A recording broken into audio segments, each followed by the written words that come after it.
Bismillahirrahmanirrahim. Assalamualaikum warahmatullahi wabarakatuh. Sebelumnya perkenalkan, nama saya Masuratul Ula dari program studi Ilmu Al-Quran dan Tafsir kelas B. Nah, pada kesempatan kali ini saya akan menjelaskan tentang sejarah hadis tematik, yang mana sebelumnya di kelas mata kuliah hadis tematik kita sudah mempelajari tentang awal mula munculnya hadis tematik, daripada waktu saat masa Nabi, masa sahabat, masa tabi'in, hingga waktu itu juga pernah belajar masa inovasi.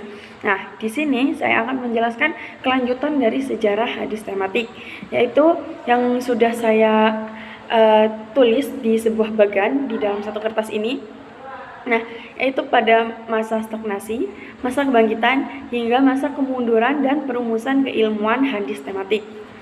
Langsung saja memasuki pada masa stagnasi, yaitu masa stagnasi ini dimulai pada tahun 450 Hijriah hingga pada tahun 660 Hijriah. Pada masa stagnasi ini, hadis tematik itu lebih cenderung repetitif terhadap tema, yaitu tanpa inovasi yang berarti. Nah, di masa stagnasi ini hanya ada berupa tiruan dan himpunan dari karya-karya sebelumnya, karya-karya yang sudah ada sebelumnya, juga ada beberapa ringkasan dari karya-karya yang pernah ada.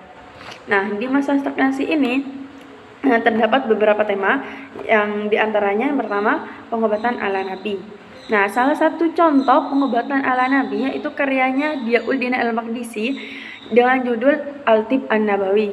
Lalu setelah itu ada tema hukum. Nah, di tema hukum ini salah satu contoh karyanya yaitu karyanya Diyauddin Al-Maqdisi juga, yang wafat pada tahun 643 Hijriah. Judul dari karyanya beliau yaitu yang berhubungan dengan hukum, Qawaid Al-Islam. Lalu yang terakhir ada tema tentang keutamaan, anjuran, dan larangan dalam Islam.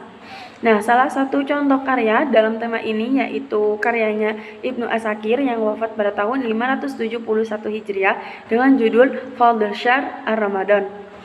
Nah, setelah masa stagnasi, muncullah masa kebangkitan. Nah, di masa kebangkitan ini dimulai pada tahun 660 Hijriah setelah masa stagnasi hingga 1100 Hijriah, hingga 1100 Hijriah. Nah, di masa kebangkitan ini karya-karya besar hadis itu mulai menggelora. Juga dikenal para pakar-pakar hadis di masa ini tuh merupakan para pakar yang sangat produktif, yang mana beliau-beliaunya itu menghasilkan karya lebih dari 1, 2, atau bahkan 3 karya. Nah, di sini tuh banyak banget karya yang dihasilkan. Mungkin juga yang terkenal hingga saat ini, yang masyhur hingga saat ini. Nah, oleh karena itu, di sini saya membawakan salah satu contoh kitab yang lahir dari masa kebangkitan ini, yaitu kitab Bulughul Maram karyanya Al-Hafidz Ibnu Hajar Al-Asqalani. Nah, di masa kebangkitan ini terdapat beberapa tema yang ada, yaitu yang pertama tentang hukum Islam. Di tema hukum Islam ini salah satu contoh karyanya yaitu karyanya Ibnu Hajar Al-Asqalani yang wafat pada tahun 852 Hijriah dengan judul Bulughul Maram min Adillatil Ahkam. Nah, ini contoh kitabnya ya yang sudah saya bawa, yaitu tentang temanya yaitu tentang hukum Islam. Nah, berikutnya ada tentang doa dan zikir. Nah, di doa dan zikir ini salah satu contohnya ada karyanya yang wafat pada tahun 726 Hijriah dengan judul Al-Kalim Al-Thayyib. Lalu berikutnya ada tema tentang keutamaan. Salah satu contoh karyanya yaitu karyanya Ismail bin Umar bin Ibnu Katsir yang wafat pada tahun 774 Hijriah dengan judul Fadail Al-Quran. Lalu setelah itu ada tema tentang anjuran dan larangan. Salah satu contohnya yaitu kitab Darajat As-Shawab karyanya Ibnu Rajab Al-Hambali yang wafat pada tahun 795 Hijriah. Lalu yang terakhir ada tema tentang tanda-tanda hari kiamat. Nah, salah satu contoh karya tentang tanda-tanda hari kiamat itu kitab dengan judul Alamat Yaum Al-Qiyamah karyanya Ibnu Katsir Al-Dimashqi yang wafat pada tahun 774 Hijriah. Setelah masa kebangkitan berakhir, lalu muncullah masa kemunduran dan perumusan keilmuan hadis tematik, yaitu pada tahun 1100 Hijriah atau akhirnya masa kebangkitan itu hingga 1440 Hijriah. Nah, pada masa ini hadis-hadis itu mengalami kemunduran, hadis tematik mengalami kemunduran. Namun di saat yang bersamaan itu muncul perumusan hadis tematik.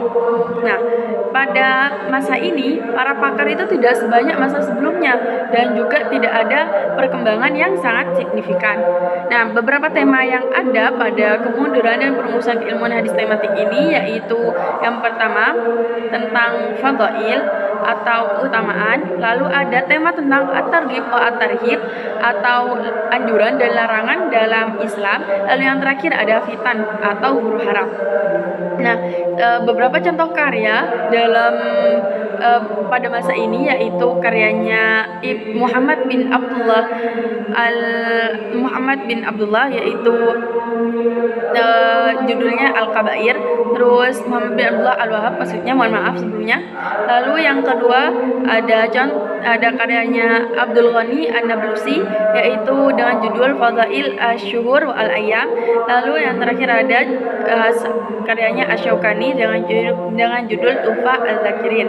Nah, sebenarnya ada banyak banget contoh-contoh hadis pada masa-masa ini, entah itu masa stagnasi, masa kebangkitan, dan masa kemunduran. Namun di sini saya hanya menampilkan beberapa contoh saja. Nah, sekian dari saya, kurang lebihnya saya mohon maaf yang sebesar-besarnya. Wassalamualaikum warahmatullahi wabarakatuh.